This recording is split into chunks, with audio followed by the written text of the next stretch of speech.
यसमा पुरै मेटेरियल पिसिराह। यहाँभित्र चाहिँ कच्चा पदार्थहरू हुन्छ है। म यो सिमेन्ट फ्याक्ट्रीमा छु अहिले।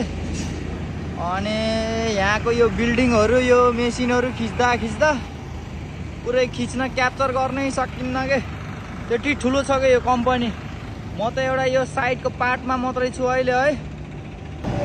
पुरै यो सिमेन्ट बनेर यो भित्र पुरै यो भरिएर अनि यहाँ प्याकिङ भएर आउँछ पुरै।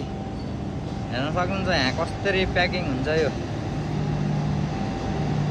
हेर्नु पुरै यो हाइड्रोलिक सिस्टमबाट सब लोड हुन्छ यो। हेर्नु माथिबाट झर्छ यहाँबाट। अनि यत्रो पुरै 14 चक्के होइन यो 18 चक्के है यो। पुरा लोड हुन सुरु भइसक्यो यो यसरी सिमेन्ट। हेर्नु 81 88 अब लोड भयो। हेर्नु पुरै यो भुइँबाट चिनेर हालिदिन्छ कि। दुईटा मान्छेले यत्रो गाडी लोड गरिदिन्छ यो हाइड्रोलिक सिस्टमबाट। दुनियाँ कहाँ पुगिसक्यो। वहाँ माथि यहाँ सिमेन्ट पनि माथि हुन्छ, सब प्याकिङ माथि भएर पुरा यस्तै झर्दै यस्तै लोड हुन्छ ट्रकमा। यो देख्नुभएको छ नि, यो भोरी सिमेन्ट छ पुरै। यो भोरी सिमेन्ट छ है। अनि यहीँ प्याकिङ हुन्छ, यहाँ प्याकिङ भएर माथि वर्करहरू हुन्छ। मैले यो फ्याक्ट्री मैले मोबाइल लिएर हिँडेँ भने मलाई लगभग 2-3 घन्टा लाग्छ यो पुरै क्याप्चर हान्न। त्यति ठुलो फ्याक्ट्री छ। लगभग 200-300 वटा त यहाँ टिप्परै चल्छ होला। दिनको 100 वटा त यहाँ ट्रकै आउँछ होला। त्यस्तो चल्छ। नेपालको खानीहरू भ्याइँदैछ है। ढुक्क बस्नु सब सम्म हुँदैछ। अनि तराई झैँ पुरा दौडिने होला सबैजना। सबै देखाउन मन लाग्यो। हेर्नु कति अल्गो यो अहिले सानो देखेको है। यो भित्र सब सिमेन्ट भरिएको हुन्छ। उता पनि त्यस्तै छ एउटा। यो सिमेन्ट बन्नलाई यो ढुङ्गा यो चुन ढुङ्गाहरू चाहिँ यो भुइँमा पाउने यो मेटेरियलहरू चाहिँ 3-4 थरीको लाग्ने रहेछ है। त्यो गिटीहरू हाम्रो घरतिर हुन्छ नि, सेतो गिटीहरू अनि कालो गिटीहरू अनि यो ड्रममा भएको लिक्विडहरू है। त्यस्तो हुँदो रहेछ के। यो लिक्विड हो, गिरी छैन यो सिमेन्ट बनाउने लिक्विड। यो कम्पनी 24 घन्टा चल्छ है। 24 घन्टा एनी टाइम खुल्ला। हेर्नु यहाँ कोइला देख्न सक्नुहुन्छ हजुरहरूले। कहिले कोइला देख्नु भएको?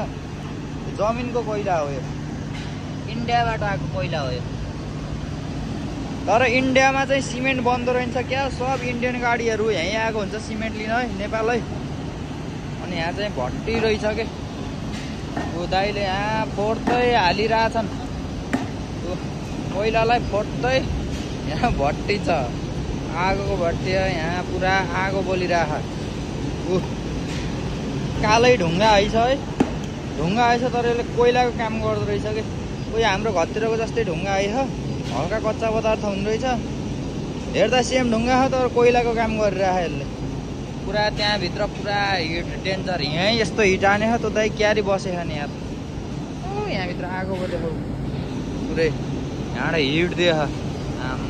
त्यो यो दाउरासँग त्यो कोइला मिसाएर बाल्ने आइछ। मिसिन यत्रो मिसिनहरूको त यहाँ कुरै नगरेर मैले यहाँ कति मिसिनहरू त चिनेकै छैन के। ठुलो हो क्या एकदम। बाहिरबाट हेर्दा पनि डेन्जर ठुलो हुन्छ यो। यस्ता यो सिमेन्ट भरिने त यो कति छन् क्या यहाँ। यो हेर्दै डर लाग। ओहो यसमा पुरै मेटेरियल पिसिराह। कत्रो हो यो मेटेरियल पिस्ने कुरा। हेर्नु न भर्खरै रोकिएछ यो। 24 घन्टा चल्छ यो पनि।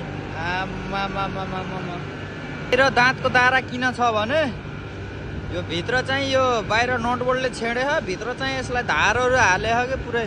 यो घुमाउँदा उयो ढलन गर्ने मिक्सर मेसिन कसरी घुमेर घोल्छ त्यसरी घोल्दाखेरि भित्र पिसिने है कि पुरै काटेर। सिस्टम त है कि। फेरि म फेरि बुझिहाल्छु नि।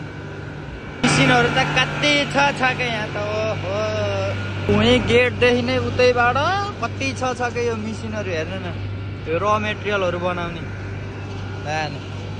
चुनढुङ्गा चाहिँ यस्तो हुँदो रहेछ हेर्नु त।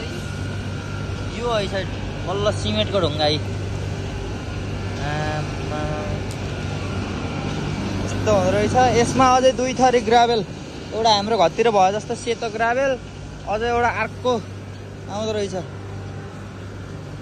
बवाल बवाल। सिमेन्टमा परेको हुने मेटेरियल हेर्नु, एउटा यो मेटेरियल अनि एउटा यो मेटेरियल।